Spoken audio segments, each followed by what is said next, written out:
I'm a deputy chief over the Special Operations Subdivision, which includes our Organized Crime Bureau. This morning, I'm joined by representatives from both Organized Crime and our Criminal Investigations Subdivision, along with our partners at the City Attorney's Office, including City Attorney Zach Klein. This past Saturday morning at approximately 1:30 a.m., investigative tactical team executed a search warrant for the PACT unit at 2400 East Dublin Granville Road at an illegal after-hours establishment. This investigation is in direct response to violent crime which has been observed at different after-hours locations throughout the city. During the execution of the search warrant, detectives retrieved 4 handguns, 3 of which were reported stolen, suspected crack cocaine, suspected marijuana, multiple boxes of beer and liquor, and sound amplification equipment. All of these items were being used as tools to run this illegal nuisance location. Detectives issued a summons to Mr. Jared Glaze for Columbus City Code 232509, Keeper of a Place, and Ohio Revised Code 430158B, Selling Alcohol Without a Liquor Permit. Detectives also arrested Mr. Kendall Willis for carrying a concealed weapon. His criminal history disqualified him from having a concealed handgun. The investigation continues into the stolen firearms and additional charges for the employees and patrons of the club. The Division of Police is dedicated to continuing these operations with our partners to reduce violent crime around the city. Operators and employees of illegal after-hours establishments will be prosecuted when appropriate. I would now like to introduce Deputy Chief Smith Weir, who oversees our Criminal Investigative Subdivision.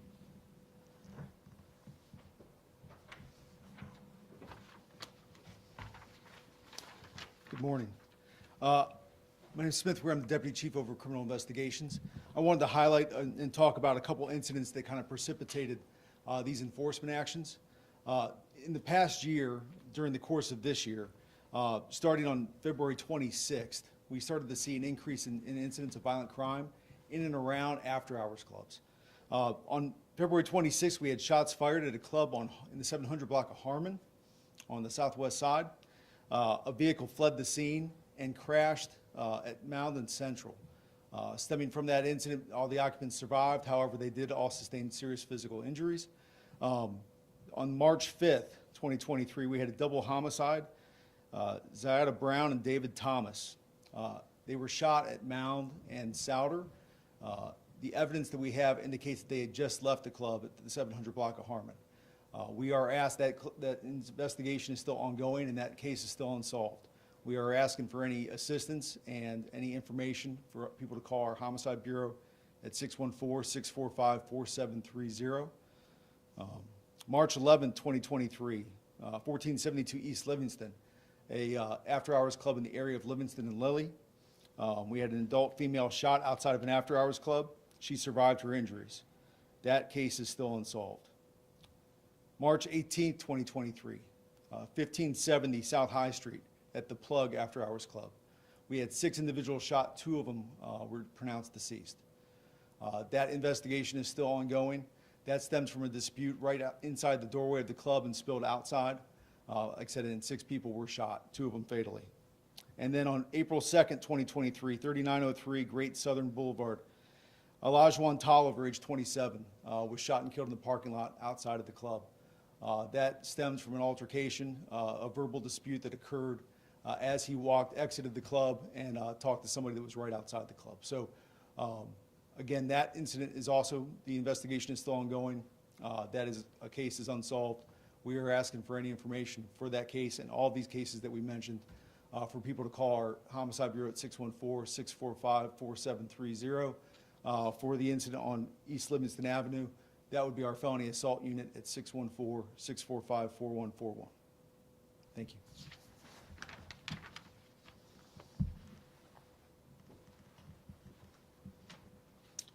Well, good morning, everyone. Good to see you again. I want to start by just publicly acknowledging the great work the Division of Police are doing, and certainly the partnership that my office, the Columbus City Attorney's Office, has with the Division of Police. This partnership has yielded a lot of really important and successful results in curbing crime in the city of Columbus. This particular operation, I want to give a public shout out to the PACT unit.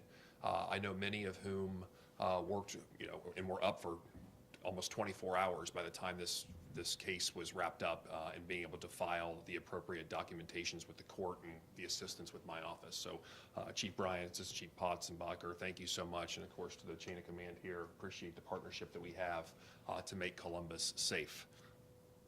As Deputy Chief Weir has said, we're seeing a troubling increase in crime associated with after-hours clubs, and particularly violent crime. And my office is taking this very seriously in partnership with the Division of Police and doing everything we can to identify the locations when possible and shut them down to make sure that they do not operate in the city of Columbus. Our neighborhoods, our communities, they deserve better than reckless operation of clubs that lead to violence and guns and shootings and fights. And we will not stop, we will not rest until these places are shut down and the people are held accountable. In this particular case, we were able to do proactive enforcement with the Division of Police. And I think, being able to identify and follow where we can after hour operators from one location to another and be proactive in being able to get a case to shut the place down is important, because as the cases that Deputy Chief Weir mentioned, a lot of it was reactive. We found out about an after-hours club, shooting occurred, and then we find out that it was actually operating as an after-hours club.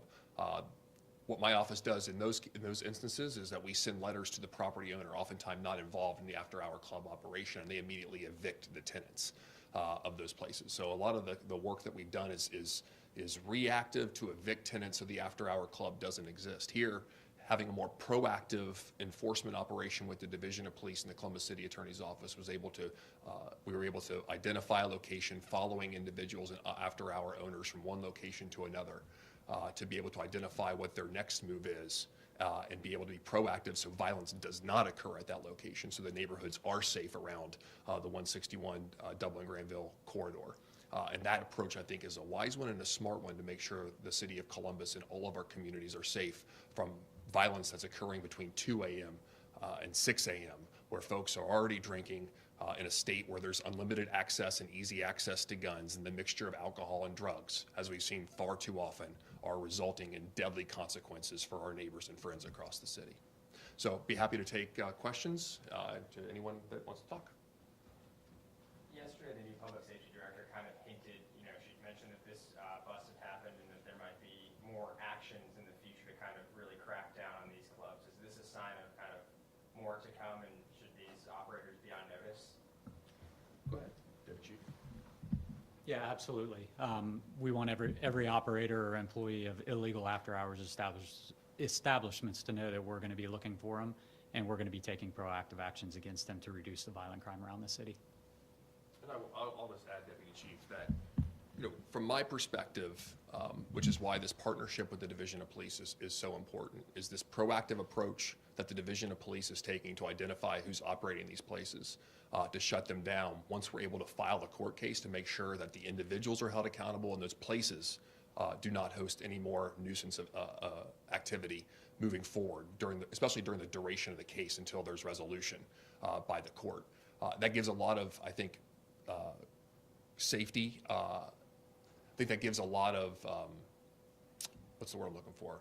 A lot of resting, the folks that live around those after-hour places are able to be, rest assured that place is not going to operate as a nuisance again, is what I'm trying to say. And I think that's important, because you can imagine what it's like to try to raise a family or operate a business, even if it's a gas station that is open 24 hours a day, but you have to deal with the nuisance property, or your house is adjacent. You're trying to raise your kids there, and there's violence, there's guns, adjacent to an after-hours place. Like, these are real places that are causing real problems in our community. Is it the same people that continue to run these after-hours clubs? Are they going from place to place to place? So the answer is possibly. I don't want to pinpoint exactly or leak any sort of evidence that may exist, but I will say that if we have the ability to identify who's operating these places and we're able to follow them from one location to another, we can do that, and we will do it. But here's the most important thing from the court's perspective. Take Harmon Avenue, for example, where we have a pending case. that individual, if he or she would be linked to a new after hours, they could be held in criminal contempt of court for violating a court order that we have.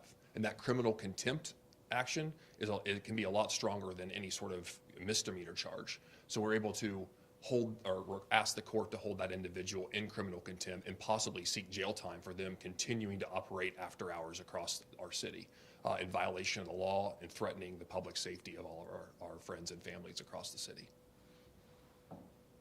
Is it a challenge to prevent these after hours from even having access, whether it's in the neighborhood? What kind of talk about the challenges as far as preventing them from even having these opportunities to have these after hours spots?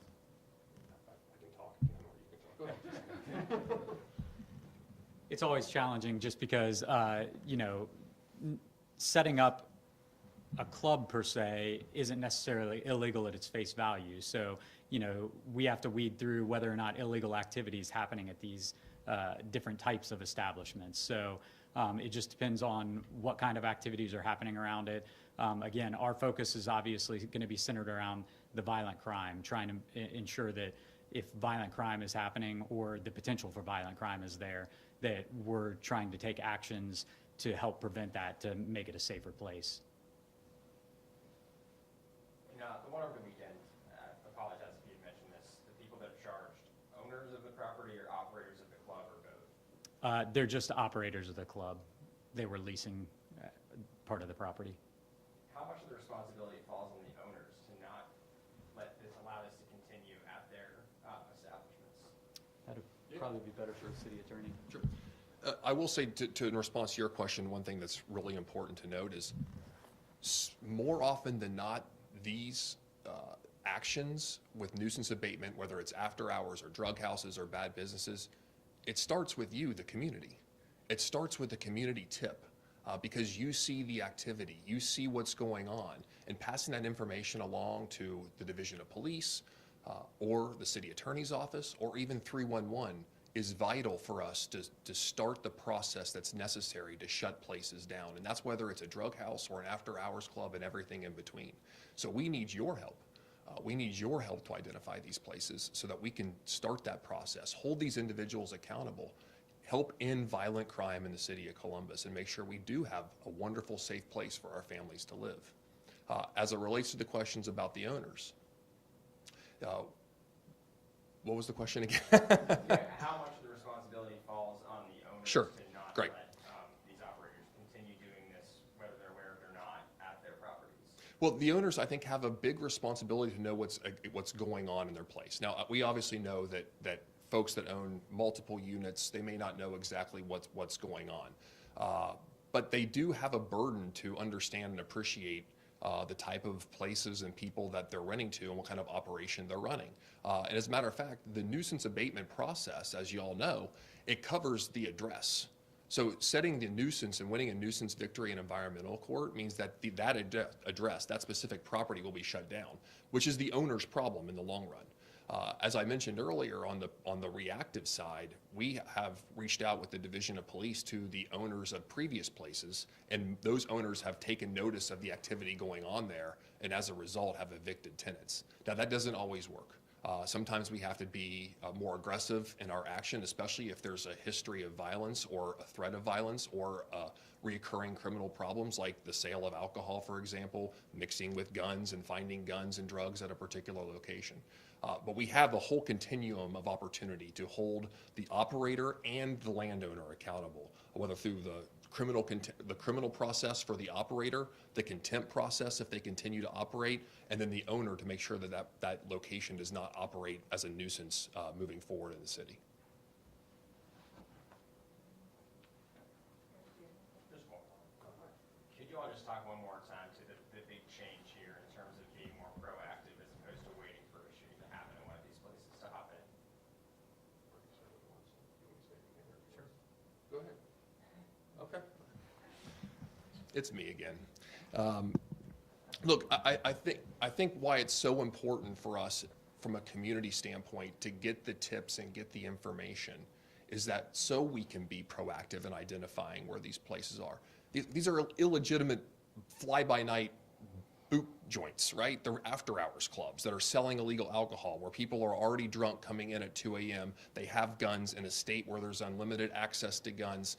And as was previously stated, individuals who were arrested had weapons under disability and illegally possessed guns. So the combination of all these things is not only illegal under Ohio law, but it's also a recipe of for violence and for serious bodily injury that can occur not only to the patrons there, but to all the folks that live and work around these locations. So getting the tip to be able to build these cases is important so that we can do the appropriate policing work with the great relationship and the great work that the Division of Police has with the community and with the city attorney's office, so that we can proactively shut them down. But sometimes we are reactive because we may not know one exists, or maybe it's the first night that it's open. So like there is a mixture of being reactive and identifying how we go after places and making sure we're aggressive with the landowners, that they know that something happened at this property and that they may need to evict that tenant. And then sometimes we're able to work diligently with community partnerships in the Division of Police and being very aggressive to go after violent crime, to identify where it's occurring, to go in and build the case from the ground up to shut it down and hold the owners accountable moving forward.